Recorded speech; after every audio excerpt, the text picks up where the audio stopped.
Welcome to Navy Exclusive, where we dive deep into the most intense maritime operations on the planet. What if a multi-billion-dollar war was being fought right now, in total secrecy? The United States military is deploying its most advanced stealth technology, killer drones, and massive warships across the ocean, but the media is barely talking about it. Today, we are breaking down a massive secret military operation that completely flips the script on how the government fights international smuggling networks. And you will see exactly how fifth-generation fighter jets and heavy gunships are changing the game. To understand what is happening, we first need to look at the traditional side of the story. The United States Coast Guard just made a massive bust, seizing more than 225,000 pounds of illegal narcotics in the eastern Pacific Ocean. The estimated street value of this massive haul exceeds an incredible $5 billion. Officials say this represents more than 93 million individual doses that will never reach American streets. This major milestone has been building since last August, under a massive mission known to insiders as Operation Pacific Viper.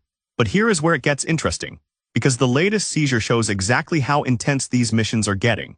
The Coast Guard Cutter Bear, working alongside an advanced embarked helicopter crew, detected and disabled 2 suspicious vessels on the open water. The final result of that single weekend operation was more than 600 pounds of narcotics seized and 6 suspected smugglers detained in handcuffs. But this number, as striking as it is really only one small piece of a much larger puzzle. While the Coast Guard intercepts, seizes, and arrests, another force is operating in parallel in these exact same waters. But they are using a completely different approach, and that is the real center of our story today. It is called Operation Southern Spear. Unlike Pacific Viper, there are absolutely no detentions here, and no narcotics are offloaded at a port. In this operation, suspicious vessels simply stop functioning entirely. Since it began last September, Southern Spear has carried out 65 intense kinetic operations against vessels in the Caribbean and the Eastern Pacific. The cumulative toll exceeds 208 individuals sustained for months on end without a single pause. This secret operation did not start at this massive scale. The very first engagement struck a single vessel off the coast of Venezuela. Within weeks, the pace accelerated sharply.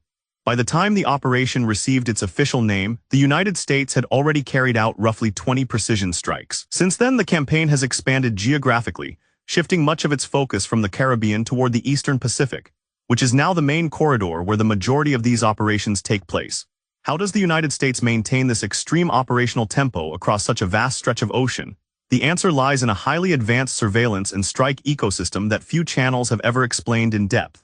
It all starts with high-tech detection. The P8 Poseidon maritime patrol aircraft is the key piece in this opening phase. Considered the most advanced maritime patrol aircraft in the world, the P8 gathers multiple types of intelligence simultaneously. It scans enormous stretches of open ocean to locate vessels the size of a small speedboat in the vastness of the Pacific or the Caribbean. Once a target is detected, the silent protagonist of this entire campaign comes into play. The MQ-9 Reaper drones. Most of the kinetic operations for Southern Spear have been carried out using these unmanned aerial vehicles, which are typically armed with precision Hellfire missiles. And here is a detail few people actually know. In recent weeks, these Reapers have been spotted flying with massive loadouts of up to 10 Hellfire missiles per aircraft. This is a heavy configuration that was never previously disclosed as an operational option for this system. To put this in perspective, each Hellfire missile costs approximately $150,000, and operating a single Reaper drone costs around $3,500 per flight hour. The United States has sustained this operational pace for months, which gives you a clear idea of the massive ongoing financial investment behind this campaign. But the Reaper does not operate alone.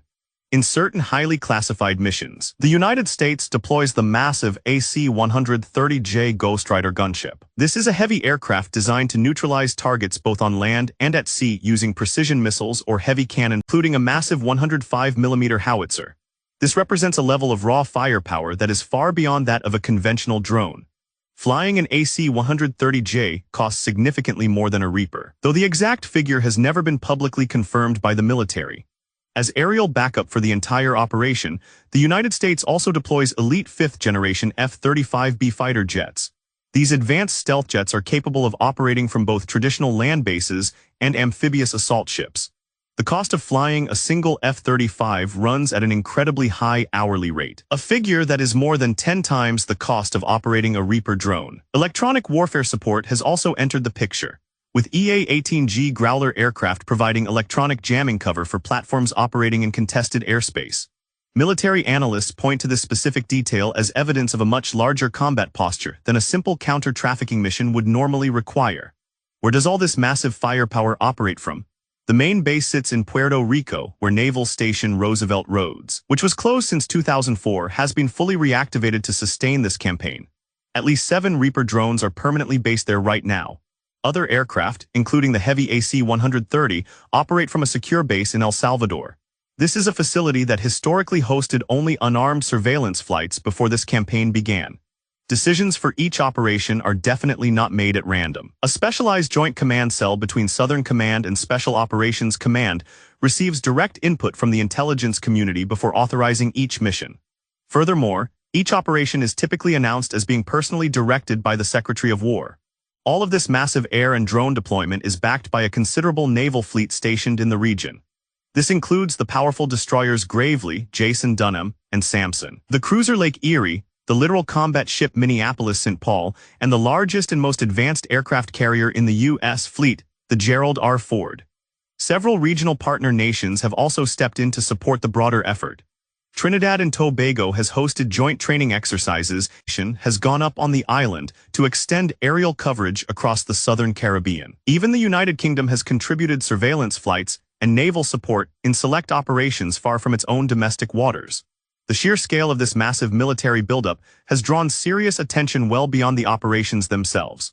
Lawmakers from both political parties have pressed the administration for more detail on the legal authority behind each kinetic strike.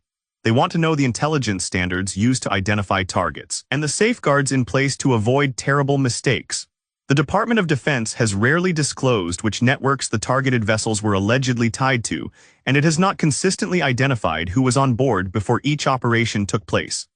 Despite these difficult questions, the campaign shows absolutely no sign of slowing down. New strikes continue to be announced every few days, and the technology behind them continues to evolve with heavier weapons loadouts and an expanding military footprint across multiple countries in the region. We are looking at 2 operations, 1 single region, and 2 completely opposite philosophies. On one side, the Coast Guard intercepts, seizes, and documents every single haul with public, verifiable numbers. On the other side, Southern Spear operates with a level of intensity and secrecy that has raised serious questions even in Congress about the true evidence behind each target. What is completely undeniable is the massive scale. Billions of dollars in illicit narcotics have been intercepted, dozens of kinetic operations have been sustained over months, and a technological ecosystem of drones, patrol aircraft, and warships is currently deployed across one of the most heavily watched regions on the planet right now. The big question that remains open is whether this extreme level of military force is truly changing the flow of narcotics into the United States, or whether it has simply pushed the smuggling networks toward increasingly aggressive methods without ever solving the issue at its root. If you got value from this video, smash that like button. It really helps the channel. And subscribe to Navy Exclusive for more deep dives like this. Hit the bell so you never miss an analysis when it drops. Thanks for watching. If you found